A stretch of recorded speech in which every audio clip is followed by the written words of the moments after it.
Bonjour à toutes et à tous, ravi de vous retrouver pour ce nouveau numéro de Lyon Politique, l'émission de Lyon Mac TV qui décrypte l'actualité lyonnaise de la semaine. Pour m'accompagner aujourd'hui, le porte-parole d'Éric Zemmour dans le Rhône, Éric Pellet. Bonjour Éric. Bonjour. Et à vos côtés, l'activiste pour la justice sociale et environnementale, Charles Delacombe. Bonjour Charles. Bonjour. Et enfin, mon confrère Raphaël Ruffier-Fossoul. Bonjour Raphaël. Bonjour Alexis. Le sommaire du jour, ZFE 5+, la métropole de Lyon a-t-elle négligé le volet social? Piétonisation de la presqu'île, les écologistes ont-ils vu trop large? Marche pour le climat ce samedi, stop aux dégradations, place au vrai message. Et puis présidentielle, est-ce que la campagne locale décollera? On va devoir se projeter à lundi prochain pour les deux premiers sujets de notre émission. La métropole de Lyon organise un conseil qui est très important sur les volets des mobilités et de l'environnement, puisqu'il y a tout d'abord le vote des modalités de la zone à faible émission qui est renommée ZFE 5+, puisque pour rappel, elle va exclure de son périmètre au 1er septembre 2022 tous les véhicules dotés d'une vignette critère 5. On connaît déjà les aides qui seront proposées aux habitants qui souhaitent investir dans un nouveau véhicule moins polluant. Selon le revenu fiscal de référence du demandeur, jusqu'à 2 000 € pourront être débloqués pour l'achat d'une voiture électrique, hybride, essence critère 1 ou d'un vélo. Alors Charles, on va commencer avec vous. Est-ce qu'on est sur de la vraie justice sociale avec ces aides ou bien l'effort de la métropole paraît risible ? Moi, je pense effectivement qu'il y a pas mal de choses qui manquent de ce point de vue-là. Il y a une coalition d'organisations dont fait partie Alternatiba qui a travaillé là-dessus, qui a sorti un plaidoyer assez complet pour expliquer en fait toutes les mesures qu'on pourrait ajouter à ça. Déjà, le principal problème, vous l'avez dit, donc c'est 5+, c'est le critère 5.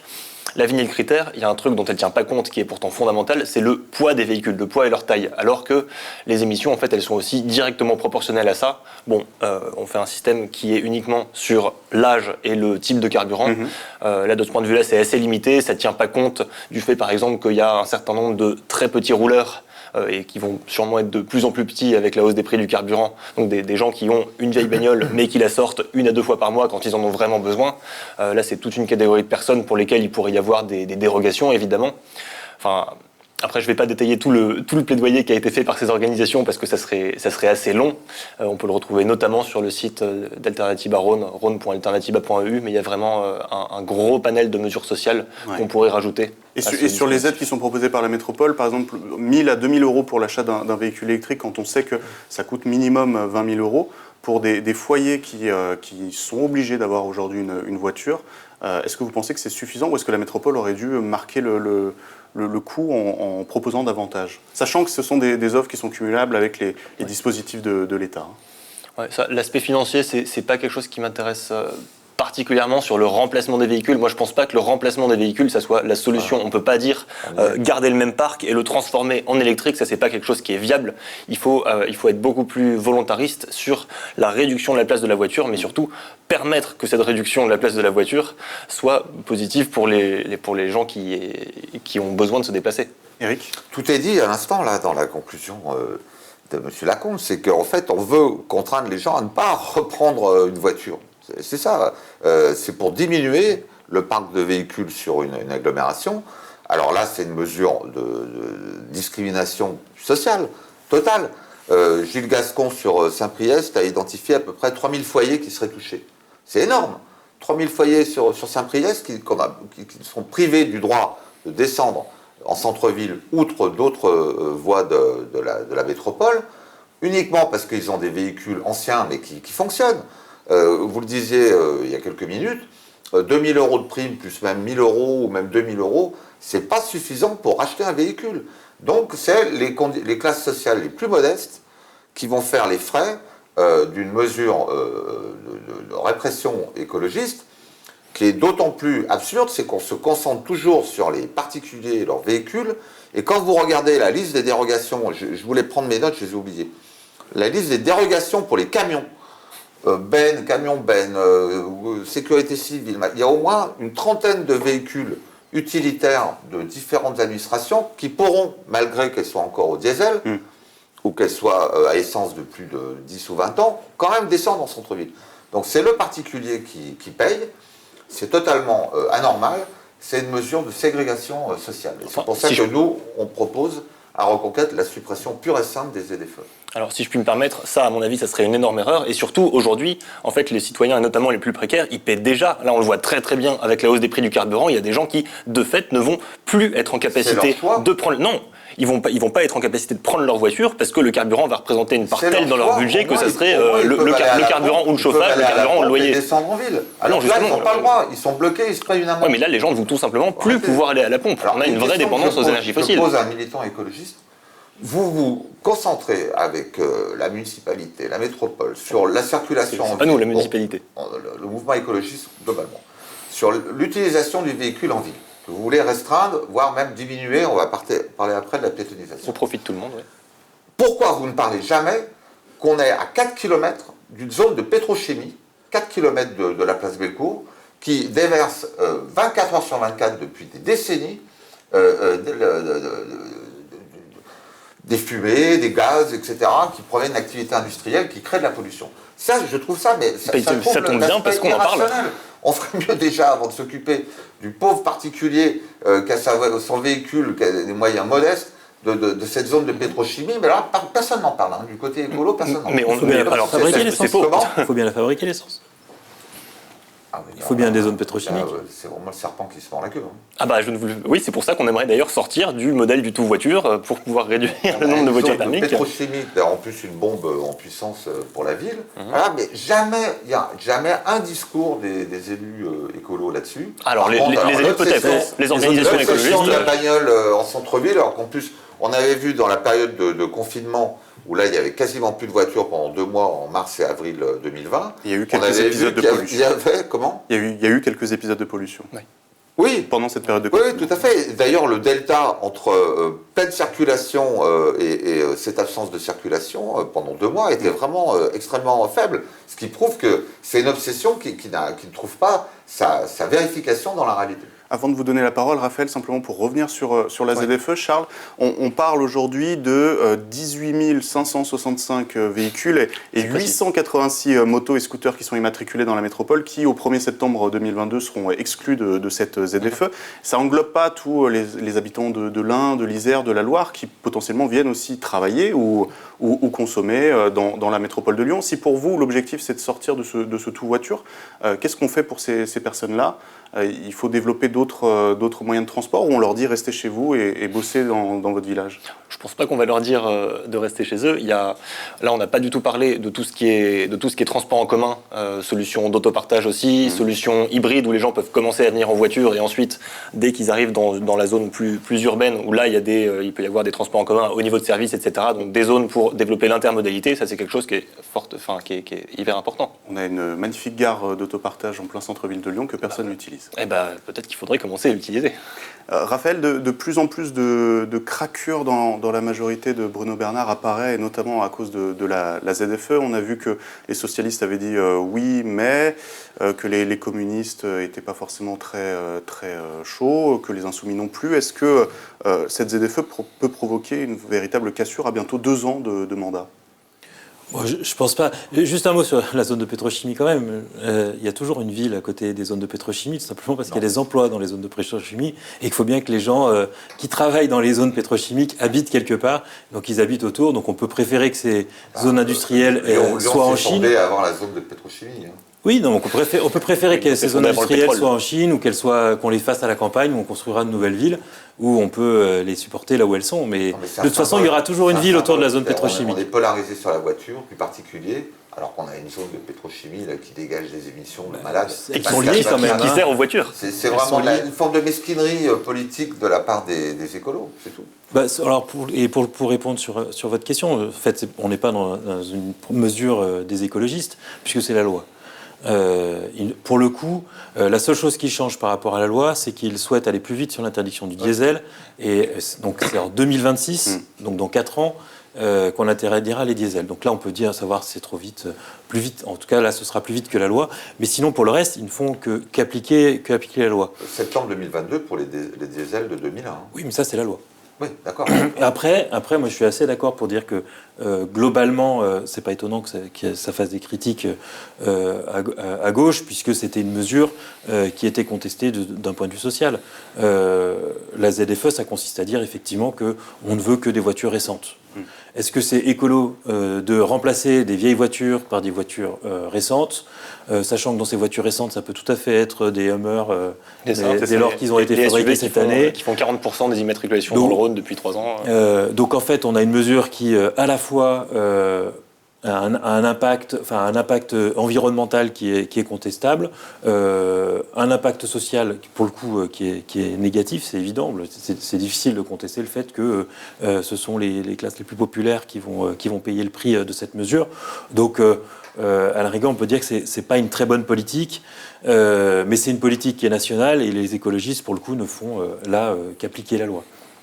Pour conclure sur le sujet, on peut préciser qu'évidemment, il y a la date du 1er septembre 2022, mais que les véritables contrôles et contraventions n'interviendront pas avant le 1er janvier 2023. On se laisse 4 mois de pédagogie, donc 4 mois aussi pour pouvoir changer le parc automobile. Et que tout dépend aussi de ce qui sera fait à côté en termes de transport, etc. Et ça prend du temps, et pour le moment, on ne voit pas grand-chose. L'autre grand dossier qui est soumis au vote ce lundi à la métropole, c'est l'expérimentation d'une piétonisation en presqu'île sur un format qui est assez large, puisque la zone concernée irait du boulevard de la Croix-Rousse jusqu'à la place Carnot, à Perrache. Seuls les quais de Rhône et de Saône, ainsi que le quartier de la Confluence, resteraient ouverts aux voitures. Raphaël, ça fait plusieurs mois dans cette émission que vous estimez que les écologistes traînent trop sur ce dossier. Et là, on repart sur une concertation, on repart sur des expérimentation sur plusieurs jours pour sortir du format de la voie libre qui était que le week-end. Ça va prendre encore beaucoup de temps avant qu'on voit une piétonisation en presqu'île. Oui, bon après, si à la fin cette concertation permet de créer un consensus autour d'une piétonisation, quelque part il n'y a rien à dire, on n'est pas non plus à un ou 2 années près. Mais c'est vrai que les écologistes, pour le coup, là ils ont été élus pour ça. C'était dans leur projet. Je pense que la place de la voiture, la ville de Lyon a quand même ces dernières années été construite autour de la voiture. Les piétons ont objectivement été sacrifiés pendant 70 ans. Les Lyonnais ont élu les écolos, c'est pour qu'à un moment donné on piétonise la ville. 50 000 votes sur 255 000 inscrits, d'où ça a été élu, mais c'est plus que les autres. Sans légitimité. Voilà. Il y a la loi électorale est pour lui, mais pas la légitimité politique. Bon, après, il y a la légitimité des gens qui marchent, et les déplacements, pour la plupart, se font à pied dans l'agglomération. Et la piétonisation avait commencé avant, en plus. Les expérimentations, c'était sous Kemmelfeld déjà. Il y a une corrélation avec le précédent sujet, c'est encore une fois le citadin intramuros qui est favorisé. Ça tombe bien, on parle justement de l'intramuros. Vous avez des dizaines... On parle de son espace de vie, justement. Dans l'étude des FR3, vous avez 250 000 véhicules qui rentrent et qui sortent tous les jours pour entrer dans la métropole et aller à Lyon. Ces gens-là, alors déjà, on a déjà parlé du fait que les vieilles voitures ne pourront plus rentrer, mais ils ne trouveront pas à se garer. Parce que la piétonisation de la presqu'île est tellement large, c'est vraiment du 95%, que les quais vont être totalement saturés. Les parkings, on n'en parle même pas. Donc au bout d'un moment, ça va faire comme à Grenoble. Il n'y aura plus que les citadins intramuros qui viendront de la Croix-Rousse, là, sur leur vélo, la rive gauche, et qui iront se balader dans la presqu'île à pied. Mais vous cassez une économie totale, vous modifiez complètement les règles de flux de personnes extérieures à la ville, à cause de cette piétonisation. Alors, Raphaël recevait cette semaine le maire du 2e arrondissement qui n'avait pas la même lecture que vous. Selon lui, ça ne va pas être favorable aux personnes qui habitent la presqu'île, puisque selon lui, ils vont partir de la presqu'île à cause de cette piétonisation et qu'en plus, les commerces vont fermer. Oui, moi je vous parlais de tous les quartiers intramuros ville, intramuros Lyon, qui sont autour de la presqu'île, effectivement, qui pourront facilement aller en presqu'île en prenant les métros, bus, et après se balader à pied. Mais tous ceux qui sont extérieurs, et je n'ai pas parlé, il a raison, tous ceux qui habitent la presqu'île, à un moment, il y aura une forme de déshérence parce que la voiture amène de la circulation, de l'économie, des achats. On est obligé d'en sourire, parce que ça fait quand même des arguments qui ont 50 ans. C'est comme si... Vous êtes minoritaire là-dessus. Vous êtes minoritaire. Si on faisait un référendum sur la ville de Lyon, vous seriez à 20% pour une piétonisation à 95% de la presqu'île. 20% pour, soit 80% de contre. On peut le C'est une faire. bonne question, ça je sais pas, mais en tout cas, des piétonisations en Europe, il y a beaucoup C'est dans l'air d'exemples. du temps. Il y a beaucoup de choses qui ont été faites en Italie, Sur beaucoup de des choses qui ont été territoires faites en aussi Espagne. Tout le centre-ville de Londres est quasiment piéton, avec une zone d'exclusion de la voiture. Il y a très peu de voitures au centre. Ils l'ont fait différemment. Le péage à Londres. Oui, Ça, c'est le encore péage, autre chose. mais globalement, Le péage, ça on a- rend un centre-ville quasiment piéton. C'est l'autre manière de faire. Glasgow en Écosse, Mais pareil, en tout il y a cas, beaucoup de zones piétonnes. des villes qui ont piétonnisé leur centre-ville, il y en a énormément en Europe. Partout, ça se passe très bien. Ouais. Berlin, ils le font énormément aussi. Et c'est simplement rappeler qu'en fait, il y a aussi des habitants en ville. Et que pour des habitants en ville, je suis désolé, quand l'essentiel de l'espace urbain est réservé à la circulation automobile, donc effectivement des gens qui sont plutôt dans la périphérie, parce que effectivement quand on est au centre-ville, la plupart des gens n'ont plus de voiture, que ces habitants du centre-ville demandent une piétonisation, c'est-à-dire un peu plus de sécurité pour leurs enfants, un peu plus de confort pour se promener, un peu plus d'espace vert directement accessible. Vous partez de la place Non, Carnot, je sais pas où. Victor Hugo, piétonnier. Vous traversez la place Bellecour, vous prenez la rue de la République, vous montez jusqu'à l'hôtel de ville, c'est piétonnier. Qu'est-ce qu'il vous faut de plus? Il faut toutes les petites artères à côté, également soit piétonnière. Qu'est-ce que ça va amener? Vous pouvez traverser toute la presqu'île. Quand on habite à en pied. centre-ville, on a des appartements qui sont de plus en plus petits, avec peu d'aspects, c'est très rare que les gens aient une terrasse, une balcon, etc. Donc leur extérieur, c'est la rue. On est on est dans des villes qui se réchauffent. Détrompez-vous, ces Recréer du gens-là confort, c'est aussi. Ces gens-là apprécient le fait, quand vous avez des enfants en bas âge, vous avez des trucs à décharger parce que c'est votre boulot, de se garer assez proche de leur domicile. Mais en tout Bien cas, sûr. enfin, Comme ils apprécient, qu'on a vu Vous, avec, vous êtes comme on pour a le vu tout vélo et le pendant bus, le Covid, Mais vous êtes journaliste, vous n'avez derrière pas à l'ouverture transporter des tas de massive. trucs dans votre bagnole tous les jours. mais attendez, au lieu de se jeter des anathèmes, Comment ça, donc transporter vous des l'avez gens, dit, c'est pas il y a plein de villes en Europe qui ont mis en place des piétonisations selon différents modèles. Ce que ça montre à chaque fois, c'est une hausse de la qualité de vie, une baisse de la pollution de l'air, donc des effets sur la santé aussi, des co-bénéfices sur la santé encore une fois, parce que plus d'activité physique, moins de voitures, moins de sédentarité, c'est extrêmement bon pour la santé. C'est systématique dans toutes les villes qu'on fait ça. Une hausse également de l'activité commerciale locale. Donc quand on défend les petits commerçants, je suis désolé, quand on défend les petits commerçants, la piétonisation, c'est quelque chose d'extrêmement favorable. Grenoble. Et maintenant, il y a quelque chose que j'aimerais rajouter par rapport à ça, c'est que je pense que cette piétonisation, c'est pas uniquement sur la presqu'île qu'il faut la faire. Il faut faire des expérimentations dans d'autres zones. À chaque fois qu'il y aura des zones dans la métropole qui auront un réseau de transport suffisant, qui auront tout ce qu'il faut pour que les gens puissent se déplacer entre ces zones-là, eh ben, il faut faire des espèces d'îlots de piétonisation. Ça, c'est un modèle qui existe, hein, ça s'appelle les superblocs, par exemple. L'idée, c'est d'avoir vraiment des quartiers qui sont piétonisés, qui sont facilement reliables entre eux par la voiture, par des grands axes. En fait, on propose d'inverser. Là, ce que vous avez dit tout à l'heure sur la presqu'île, c'est qu'aujourd'hui, il y a des grands axes piétonisés et ensuite plein de petites rues qui, là, sont pleines de bagnoles. Mais en fait, on peut faire l'inverse. Des axes où le déplacement des voitures est facilité. Les voitures qui peuvent se déplacer tranquillement sur des grands axes sans mettre en danger personne. Et le reste, l'intérieur, qui là est facilement piéton et qui est beaucoup plus sécurisé, beaucoup plus apaisé, beaucoup moins bruyant, moins pollué, etc. Ce qu'on peut juste ajouter, c'est que s'ils se contentent de faire la presqu'île en termes de piétonisation, ils seront moins ambitieux que leur programme, puisque dans leur programme, il était prévu qu'il y ait une piétonisation de tous les centres-villes de quartier. C'est ça. De tous les centres de quartier, donc qu'il y ait des zones piétonnes dans tous les arrondissements. C'est ça. Et ça, si c'est Ça, on bien parle fait, que de c'est la génial. presqu'île. Mais il faut que ça soit bien Avec fait. le risque de faire, c'est vrai qu'en faisant que la presqu'île, avec le risque, ce qui était pointé par le maire du 2e, de créer une zone qui devient une zone essentiellement touristique, alors que si effectivement on crée des zones piétonnes dans tous les arrondissements, autour des mairies, en gros, autour des cœurs d'arrondissement, on crée une qualité de vie dans toute Puis l'agglomération. symboliquement, ça fait un peu l'écologie pour les bobos, ce qui est Mais dommage. c'est pas de la qualité de vie. Quand vous interdisez aux gens de se rapprocher de leur domicile, Regardez le succès des terrasses. Mais non, c'est pas de la qualité de vie. Pendant des années, on disait il faut surtout pas. C'est une vision idéologique de la qualité de vie. Mais la qualité de vie au quotidien concrète, elle a besoin aussi de modes de déplacement hors piéton. Des gros mots, c'est de l'idéologie. Oui, c'est l'idéologie de la voiture, si vous voulez, en face. Purement idéologique. Regardez simplement, pendant des années, absolument pas concrète ni pragmatique. pendant des années, on restreignait énormément les terrasses parce qu'on disait il faut surtout pas prendre des places aux voitures, les gens vont se plaindre, ils pourront plus se garer, etc.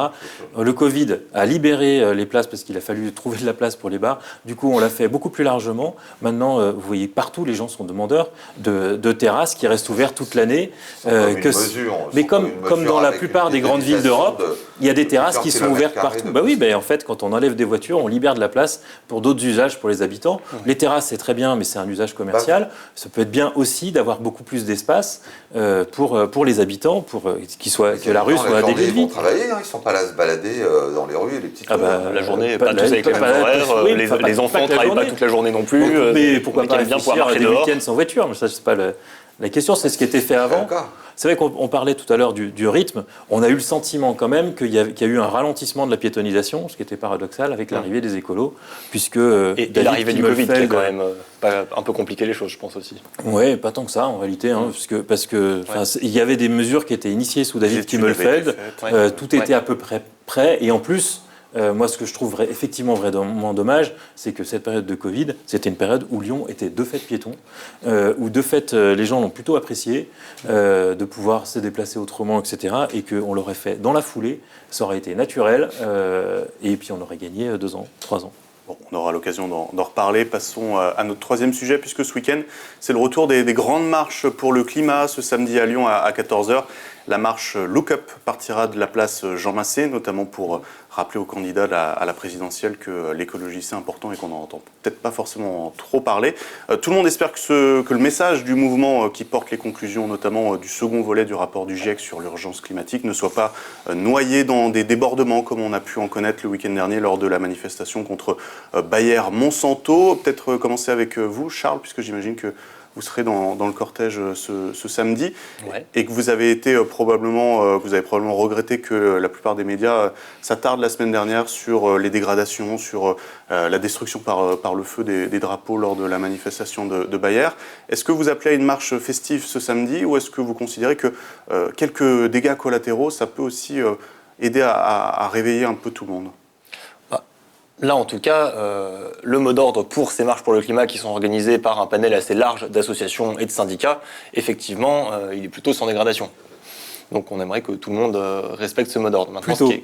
C'est seulement plutôt sans dégradation ou c'est complètement sans dégradation ? Non, le mot d'ordre est sans dégradation. On n'appelle pas à une marche pour aller brûler la préfecture. Parce que là, vous finirez en prison. Ça serait illégal, en effet. On n'aurait pas le droit de faire ça. Mais qu'est-ce que vous souhaitez, vous ? Moi, je souhaite qu'il y ait pas mal de monde pour faire passer le message correctement. Là, vous avez parlé du deuxième volet du rapport du GIEC. Moi, il y a un truc sur lequel... Qu'il y ait des dégradations ou pas ? Non, mais franchement, je pense que c'est un non-sujet pour ces marches-là. Il n'y a jamais eu de dégradation sur les marches pour le climat. Donc il n'y a pas de raison qu'il y en ait plus que d'habitude, c'est-à-dire pas. D'habitude, il n'y en a pas, donc il n'y a pas de raison que ça change. Vous les condamnez ? Parce que vous n'avez pas l'air très clair dans votre propos. Vous voulez condamner les dégradations ? Franchement, c'est pas mon sujet. Là, typiquement, vous parliez de drapeaux. Si les médias n'avaient pas relayé les images, elles n'auraient pas existé et ça aurait été... donc vous ne voulez pas les condamner ? C'est notre travail de journaliste. Franchement, c'est pas mon sujet. Mais du coup, dans ce deuxième volet du rapport du GIEC, il y a outre le fait qu'il est de plus en plus alarmant, il y a quelque chose qui est très clair, c'est que la notion de justice climatique a été notée explicitement là, dans le résumé pour décideurs, et ça c'est quelque chose qui est fondamental. Vous voyez, j'ai mis un t-shirt sur lequel il y a marqué justice climatique. Ça c'est quelque chose qui n'est pas anodin, puisque le résumé pour décideurs, c'est quelque chose qui est validé ligne à ligne par l'ensemble des États qui prennent part au processus. Et ce qui fait qu'en fait, aujourd'hui, ne plus tenir compte de cette exigence de justice climatique, dire par exemple on s'en fout, on est chez nous, la pollution elle est ailleurs, on ne va pas tenir compte notamment des déplacés climatiques. Maintenant c'est se placer en fait hors de l'état de droit factuellement. Et ça je trouve que c'est quelque chose qui est assez intéressant, le fait de dire on va être obligé d'avoir une solidarité à la fois à l'intérieur des pays et internationale sur les conséquences du dérèglement climatique. Éric, on est d'accord pour dire que l'urgence climatique, la justice climatique aujourd'hui sont des sujets qui comptent, pas seulement en France, mais aussi dans le monde. Mais quand on voit ces dégradations, et j'imagine que le porte-parole de Reconquête que vous êtes, à la vue de drapeaux français qui brûlent, ça a dû vous chatouiller. Est-ce que vous pensez que ce combat, l'urgence climatique aujourd'hui, est porté par les mauvaises personnes à Lyon ? Le combat devrait être porté par tout le monde. Tout parti confondu. Et le problème, c'est qu'on a effectivement des fers de lance qui sont tombés dans une forme de sectarisme qui est maintenant voisin de la délinquance. On l'a vu la semaine dernière.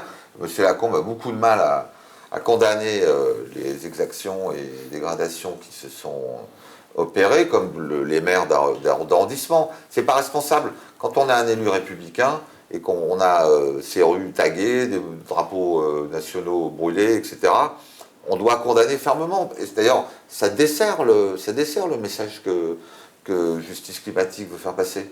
Donc, je trouve que c'est regrettable et finalement, on ne devrait pas confisquer ce combat climatique qui va engager les populations du monde entier dans les 20 à 30 ans, 40, 50 ans qui arrivent de manière extrêmement urgente, uniquement sur un terrain doctrinaire, idéologique. Et vous avez un candidat qui a dit que ce n'était pas sa priorité. Les derniers mots. C'est moins sa priorité que d'autres sujets, effectivement, mais ça ne veut pas dire que... Oui, il a dit clairement que ce n'était pas sa priorité. D'ailleurs, je rappelle quand même, il le rappelle souvent, que la France est le bon élève en matière européenne, puisqu'on est à 1% d'émissions. On est dans les meilleurs classés au niveau des émissions, à 1% simplement. Donc, c'est pas non plus, on n'est pas le mauvais élève de l'Europe et de la planète par rapport à la Chine ou aux États-Unis. On est un des pays d'Europe qui respecte le moins ses objectifs. Donc il faut s'en saisir, mais il faut rien faire. Les chiffres vous démontrent. Ah bah, excusez-moi, on n'a peut-être pas les mêmes sources. Non, mais ce qui est dit n'est pas faux. Hein. Vous avez un candidat qui a dit que ce n'était pas sa priorité et qu'effectivement, ce que vous dites, c'est qu'il faut se saisir de la question environnementale, mais surtout, il ne faudrait rien faire. Donc il y a un paradoxe dans votre candidature. Il ne faut rien faire, mais au moins sortir peut-être la question environnementale des luttes politiques. Il faut que ça soit quelque chose qui soit œcuménique. On attend les propositions d'Éric Zemmour en matière de lutte contre le réchauffement climatique. Il y a un truc qui est très clair aussi, c'est qu'on peut dire que la France n'est pas responsable, etc. On peut mentir, ça c'est à la limite, tant pis. Mais il y a un truc sur lequel on ne pourra pas tricher, c'est sur l'adaptation aux conséquences du dérèglement climatique. Parce que ça, on peut dire, c'est les Chinois qui polluent, mais en fait la réalité c'est que les effets qui vont avoir lieu en France, c'est nous qui allons devoir les traiter. Donc ça, sur les mesures d'adaptation, on n'a pas le choix. Vous occupez, je reviens au premier sujet, vous occupez jamais de la pétrochimie qui est à 4 km de Lyon. J'entends jamais une seule déclaration là-dessus. Mais vous parlez des élus. Moi, je ne représente pas les élus. Donc, excusez-moi, c'est pas mon problème. Vous préférez les usines en Chine? Vous préférez que les usines soient en Chine? Mais quel rapport? Soit elles sont en France, dans nos agglomérations, là où sont les travailleurs, soit elles sont à 4 km d'une ville d'1 million d'habitants. Il y a quand même des moyens de trouver... Les gens qui travaillent ici. Vous trouveriez normal qu'on ait... Moi, je suis pro-nucléaire, parce que c'est... Vous préférez que ce soit à Saint-Étienne, en fait. Mais en même temps, vous trouveriez normal qu'une centrale soit à 3 km du centre-ville, d'un centre-ville. On en a une à 30. 30, c'est pas 3. Oui, si elle explose, c'est pas terriblement que. L'explosion, c'est vraiment le truc ultime. Ouais. Non, mais c'est ça, je trouve qu'il y a une forme de... Vous voyez, c'est une sorte de mesquinerie politique, de mettre la poussière sous le tapis. C'est le cas d'ailleurs de ce qui s'est passé par rapport aux dégradations. On ne veut pas en parler, c'est pas si grave finalement, etc. Pourquoi vous en parlez? Alors, Alexis André, justement, c'est quand même notre métier de journaliste de rappeler que cette manifestation a amené des dégradations. Mais voilà, le message est plus important que la réalité. Bon, il y a un message qui est passé, c'est celui du réalisateur du film, Don't Look Up, Adam McKay, qui a dit qu'il appelait à une marche pacifique, mais la plus bruyante possible. Donc, à voir si le mot d'ordre sera respecté, Raphaël, pour vous. Justement sur la dégradation. Bon, après, le représentant d'un candidat qui a été condamné 2 fois par la justice, faire des leçons de délinquance, c'est toujours amusant. Et qui va peut-être l'être quelques autres fois, parce qu'il a été mis en cause aussi pour des agressions sexuelles. Sur ce sujet-là, vous avez tort. Vous allez sortir toute l'artillerie de condamnation. Éric Zemmour a été poursuivi 18 fois, il a été relaxé 16 fois. Il a été condamné 2 fois. 2 fois, mais vous savez... Mais par contre, ça, si vous voulez, effectivement, je ne suis pas d'accord avec les tags qui ont été faits sur les habitations à côté. Effectivement, je trouve ça extrêmement dommageable. Non, mais il y a une colère, notamment des jeunes, sur la question du climat, parce qu'ils s'estiment qu'elle n'est pas prise en compte dans la campagne, c'est une chose. Mais après, on peut faire un parallèle avec les supporters de foot. Quand on laisse faire les plus violents en disant ça met l'ambiance, il faut être tolérant à l'égard, ce qui se passe à la fin, c'est que les familles ne vont plus au stade et qu'on se retrouve avec un football réellement en crise. Et là, sur ce type de manifestation, c'est une culture que vous n'avez pas, qui est celle du service d'ordre, mais quand on organise des manifestations, il faut assurer que ça se passe bien. En l'occurrence, dans nos manifestations, tout est fait pour que ça se passe correctement. Et la preuve, pas le cas le week-end. Oui, mais excusez-moi, c'est pas les mêmes organisations qui géraient ça. Oui, c'est l'enjeu pour le week-end prochain, c'est que ça se passe bien. Et ça s'est toujours bien passé, alors que par ailleurs, il y a toujours eu aussi des manifestations plus violentes avec d'autres groupes. C'est des gens qui ont d'autres modes d'action.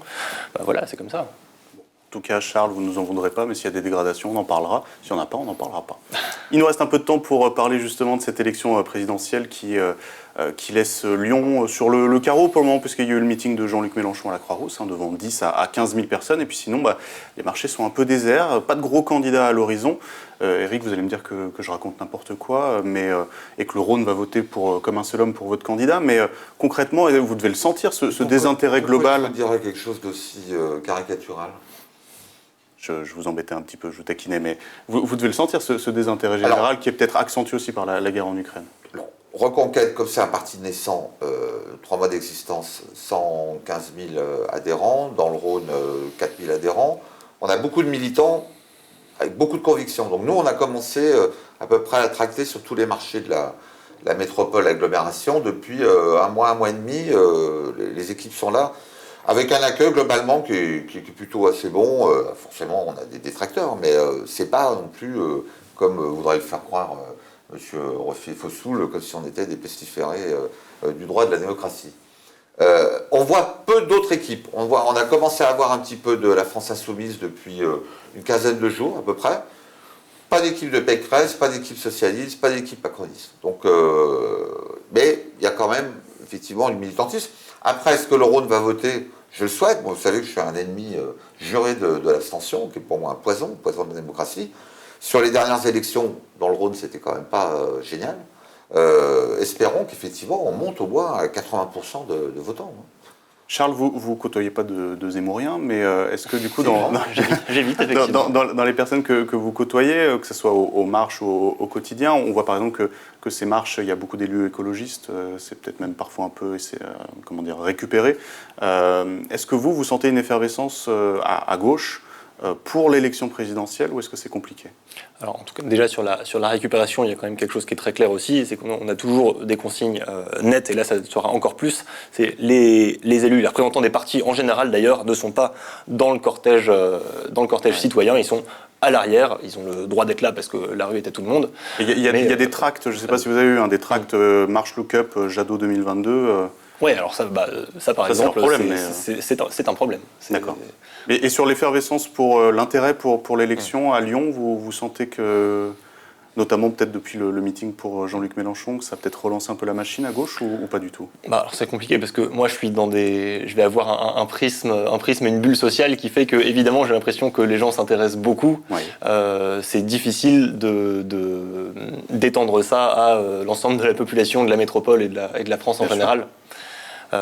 Mais ce qui est sûr, c'est qu'il y a vraiment un énorme enjeu sur cette élection présidentielle, puisque malgré le fait que le résultat a l'air déjà un petit peu plié, il y a quand même un vrai enjeu ne serait-ce que sur le second tour en fait, parce qu'entre un second tour avec un Macron face à quelqu'un de droite ou d'extrême droite et un Macron face à quelqu'un plus de gauche qui va mettre des vraies thématiques sociales, qui va mettre le quotidien des gens en débat, ça n'aura pas les mêmes conséquences derrière sur l'élection législative sur laquelle il y a beaucoup plus moyen d'avoir des résultats concrets à mon avis.